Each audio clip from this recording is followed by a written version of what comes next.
Há histórias na igreja que parecem arder silenciosamente nas páginas do tempo, até que alguém as reencontra, e elas revelam um brilho inesperado. Esta é uma delas.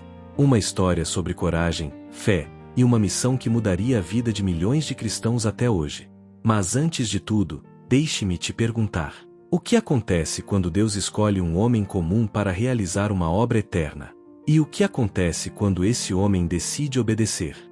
Hoje, vamos percorrer os passos de São Damaso, o Papa que enfrentou perseguições, divisões e ameaças, e que mesmo assim, encontrou forças para entregar ao mundo um dos maiores tesouros da fé: a tradução da Sagrada Escritura por São Jerônimo, a obra que mudaria para sempre a forma como conhecemos a Palavra de Deus. Prepare-se! Esta não é apenas uma história. É uma revelação profunda sobre missão, sofrimento e fidelidade. E talvez, no fim, você descubra que Deus também está chamando você para algo maior. Roma ainda despertava sob o peso do século IV quando o jovem Damaso caminhava pelas ruas de paralelepípedos, ouvindo histórias que pareciam maiores do que a própria cidade. Ele crescera em uma família profundamente cristã, servindo na igreja de São Lourenço, onde seu pai era diácono. Ali, entre velas acesas, murmúrios de oração e o cheiro de incenso, o menino começou a perceber que sua vida não era como a das outras crianças. Era comum vê-lo parado diante dos túmulos dos mártires, tocando as paredes frias das catacumbas como quem procura uma resposta. Havia algo naqueles corredores subterrâneos que o estremecia. Não era medo. Era um chamado silencioso, como se cada vida ali enterrada dissesse: a fé vale tudo. À noite, deitado em seu pequeno quarto, Damaso lembrava de cada relato ouvido sobre cristãos que haviam dado a vida por Cristo. Seu coração inquieto se perguntava: Senhor, o que queres de mim? Ele não sabia responder, mas Deus sabia. O tempo passou, e aquele menino de olhar atento cresceu como um homem firme, respeitado, alguém que respirava serviço e fidelidade. Ele se tornaria diácono, depois sacerdote, e sem que pudesse imaginar, caminhar lentamente para o ponto mais decisivo de sua vocação. Roma estava mudando. Povos bárbaros ameaçavam suas fronteiras. Internamente, a igreja era abalada por divisões e heresias que cresciam como rachaduras nas paredes de um templo antigo. Muitos tinham medo. Outros preferiam se calar. Mas Damaso sentia que a coragem dos mártires ainda queimava dentro dele, como uma chama herdada. E embora ainda não compreendesse o que Deus lhe pediria, sabia que algo grande se aproximava, algo que exigiria cada fibra de sua alma. O ano era 366. Roma vivia dias turbulentos. A morte do Papa Libério deixara a cidade à beira de um conflito interno, e a igreja, abalada por disputas políticas e rivalidades, parecia sangrar feridas profundas. No meio dessa tempestade, o nome de Damaso surgiu não como ambição, mas como necessidade. Ele era visto como alguém firme, íntegro, capaz de unir o que estava fraturado. Mas assumir a cátedra de Pedro naquele momento era caminhar diretamente para o fogo. No dia de sua eleição, enquanto a Assembleia o proclamava, Damaso sentiu um estremecimento. Não era medo humano, era o peso da missão. Ele sabia que a partir daquele instante, não pertenciam mais a si mesmo, mas à igreja. E Roma, dividida pela heresia ariana e por facções internas, exigiria dele uma força quase sobre-humana. Logo nos primeiros dias, protestos, tumultos e até violência eclodiram. Grupos que rejeitavam sua eleição tentaram invadir edifícios da igreja, e Damaso teve de enfrentar não apenas críticas, mas perigos reais. Ainda assim, ele permaneceu firme, como uma coluna que sustenta o templo mesmo quando tudo ao redor desmorona. À noite, sozinho em seus aposentos, Damaso se ajoelhava diante de uma pequena cruz de madeira. Ele não pedia poder, nem vitória. Apenas dizia: Senhor, faze-me instrumento da tua unidade. Enquanto o caos crescia ao redor, dentro dele uma certeza também crescia: a igreja precisava reencontrar sua alma, seu centro, sua verdade. E aquele reencontro só aconteceria pela fidelidade absoluta à doutrina apostólica, a fé que tantos mártires haviam selado com sangue. Damaso compreendia que se não agisse com firmeza, as trevas da heresia poderiam consumir o coração do cristianismo. Era como se escutasse, no silêncio, a voz dos primeiros santos murmurando através das pedras das catacumbas: guarda a verdade. Custará caro, mas guarda. E ele decidiu que o faria. Roma era uma cidade viva, pulsante, mas sob suas ruas, um outro mundo se escondia. Ali, nas profundezas silenciosas das catacumbas, repousavam os primeiros cristãos, homens, mulheres e crianças que haviam entregado a vida para testemunhar Cristo. Damaso conhecia bem aquele lugar. Desde jovem, visitava aquelas galerias como quem entra num templo vivo. Agora, já como papa, ele descia novamente por aquelas escadas estreitas, carregando uma lamparina. A chama tremulava como se reconhecesse o sagrado. O cheiro de pedra fria, a poeira fina, o eco suave dos passos, tudo ali falava de coragem e fidelidade. Enquanto caminhava entre os túmulos, Damaso passava os dedos pelas inscrições antigas, muitas já quase desaparecidas. Nomes de mártires: Cécilia, Sebastião, Tarcísio. Ali havia restos mortais, mas também havia um fogo que o tempo não apagava.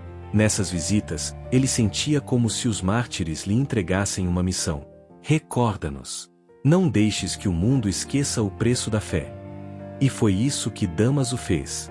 Com o coração profundamente tocado, ordenou a recuperação e preservação das catacumbas. Mandou limpar, restaurar, iluminar, tornar acessíveis os locais onde tantos haviam morrido por Cristo. E mais do que isso, escreveu, com suas próprias mãos, belíssimos poemas dedicados aos mártires, gravando-os em mármore para que nenhuma geração esquecesse sua história. Em um desses dias, diante da tumba de São Lourenço, Damaso sentiu um gesto interior que quase o fez tremer. Ele sabia que a igreja estava dilacerada, mas ali, diante daquele testemunho de entrega, ele compreendeu algo profundo. Não existe renovação verdadeira que não passe pela memória da fé. Sem raiz, a árvore cai. Sem mártires, a igreja perde a coragem. Ao emergir novamente para a luz da superfície, percebeu que seu coração estava diferente. Ele não era mais apenas o líder de uma instituição em conflito. Era o guardião da herança espiritual daqueles que tinham amado Cristo mais do que a própria vida. Era uma tarde quente de verão romano quando Damaso recebeu a visita de um homem que mudaria para sempre o destino da palavra de Deus. Jerônimo de Estridão chegou aos aposentos papais com a barba grisalha, os olhos penetrantes e uma reputação que o precedia. Era o maior erudito de seu tempo, dominava o grego, o latim e o hebraico como poucos. Mas havia algo mais. Jerônimo carregava uma inquietação que Damaso reconheceu imediatamente, a mesma que ele sentia ao caminhar pelas catacumbas. Era a sede de servir a Deus com excelência, custasse o que custasse. Santo Padre, disse Jerônimo, curvando-se respeitosamente, ouvi dizer que buscais alguém para um trabalho que exige não apenas conhecimento, mas alma. Damaso o observou em silêncio. Havia orado tanto por aquele momento. A igreja possuía várias traduções latinas das Escrituras, mas todas eram imperfeitas, fragmentadas, por vezes contraditórias. Os cristãos mereciam uma versão fiel, única, que pudesse unificar a fé e esclarecer as dúvidas que alimentavam as heresias. Jerônimo, respondeu Damaso, levantando-se lentamente, não busco apenas um tradutor. Busco alguém disposto a entregar a vida para que a palavra de Deus chegue pura aos corações dos fiéis. O silêncio que se seguiu foi denso, quase sagrado. Jerônimo compreendeu que não estava diante de uma simples tarefa acadêmica. Era um chamado divino, uma missão que exigiria anos de trabalho, renúncias e uma dedicação absoluta. Aceito, disse simplesmente. Naquele instante, Damaso sentiu como se o Espírito Santo tivesse soprado sobre aquela sala. Ele sabia que estava presenciando o nascimento de algo eterno.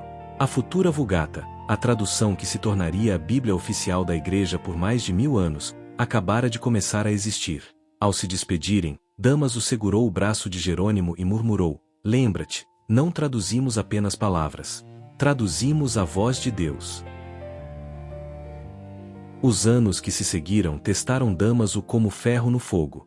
Enquanto Jerônimo se retirava para Belém, dedicando-se integralmente à tradução das Escrituras, Roma continuava convulsionada. Invasões bárbaras se intensificavam nas fronteiras, a heresia ariana ganhava força em várias regiões, e dentro da própria igreja, vozes se levantavam questionando a autoridade papal. Houve momentos em que Damaso se sentiu completamente sozinho.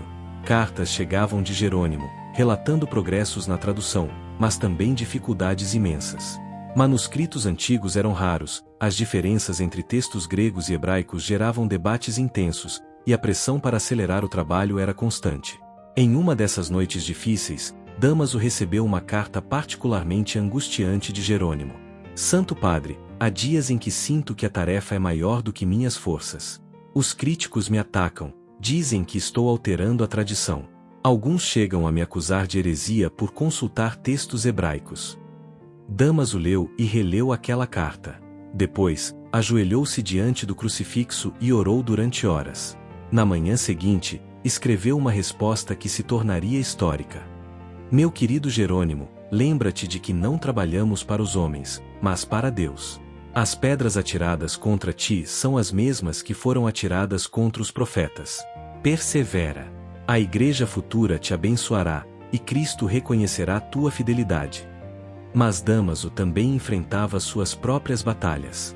Concílios eram convocados para combater heresias, decisões difíceis precisavam ser tomadas, e ele sentia o peso de cada alma que dependia de sua liderança.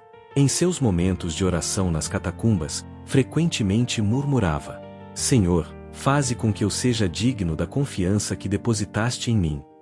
O que o sustentava era a certeza de que Deus estava operando algo maior através daquela obra. Cada carta de Jerônimo, cada progresso na tradução, cada heresia combatida, tudo convergia para um propósito divino que ele apenas vislumbrava, mas no qual confiava plenamente. Dezembro de 384. Damaso sentia que suas forças se esvaíam como areia entre os dedos. Aos 79 anos, depois de 18 anos de pontificado, ele sabia que sua missão terrena chegava ao fim. Mas havia uma paz profunda em seu coração, a paz de quem cumprira fielmente aquilo para o que fora chamado. Jerônimo ainda trabalhava intensamente na tradução, mas os frutos já eram visíveis. Os evangelhos e as epístolas de Paulo já estavam concluídos, e a qualidade da obra superava todas as expectativas. Aquela não era apenas uma tradução técnica, era uma obra inspirada, onde cada palavra fora pesada, orada, meditada. Em seus últimos dias, Damaso recebeu uma carta final de Jerônimo. Santo Padre, a obra que me confiastes está se tornando realidade. Sei que em breve estarás diante do Senhor, mas quero que saibas, tua visão se cumprirá. A palavra de Deus chegará pura aos corações dos fiéis por muitas gerações. Na manhã de 11 de dezembro, Damaso despertou com uma clareza extraordinária. Pediu para ser levado uma última vez às catacumbas. Ali, diante dos túmulos dos mártires que tanto amara, ele sussurrou suas últimas palavras. Senhor, entrego em tuas mãos a obra que me confiastes. Que ela seja luz para todos os que buscam tua face. Horas depois, São Damaso entregava sua alma a Deus. Mas sua história estava apenas começando. A Vulgata de Jerônimo se tornaria a Bíblia oficial da Igreja por mais de 1500 anos. Milhões de cristãos conheceriam Cristo através daquelas páginas. Santos, doutores, místicos e papas se nutririam daquela fonte pura que Damaso havia tornado possível. Hoje, quando abrimos nossas Bíblias, quando lemos uma passagem do Evangelho, quando encontramos consolo nas Escrituras, estamos tocando o fruto daquela decisão corajosa de um Papa que ousou sonhar com uma Igreja unificada pela Palavra de Deus. E agora, chegamos ao fim desta história, mas será mesmo o fim? São Damaso nos ensina que Deus não chama apenas os perfeitos, Ele chama os disponíveis. Não chama apenas os geniais, Ele chama os fiéis. Aquele menino que caminhava pelas catacumbas romanas se tornou o Papa que entregou ao mundo uma das maiores obras da humanidade. Mas e você? Qual é a obra que Deus está preparando através de sua vida? Talvez não seja traduzir a Bíblia, mas pode ser ensinar uma criança a orar. Talvez não seja liderar a igreja, mas pode ser servir fielmente em sua comunidade. Talvez não seja escrever poemas para mártires, mas pode ser viver de forma que sua própria vida se torne um testemunho. São Damaso nos lembra que toda grande obra de Deus começa com um sim simples, pronunciado por um coração disponível. Ele disse sim quando foi chamado ao diaconado. Disse sim quando foi eleito Papa. Disse sim quando decidiu confiar a Jerônimo a tradução das Escrituras. E a cada sim, Deus multiplicou sua fidelidade. A pergunta que fica é: qual é o sim que Deus está esperando de você hoje? Porque esta história não termina aqui. Ela continua em cada coração que decide responder ao chamado divino, por menor que pareça. São Damaso, rogai por nós.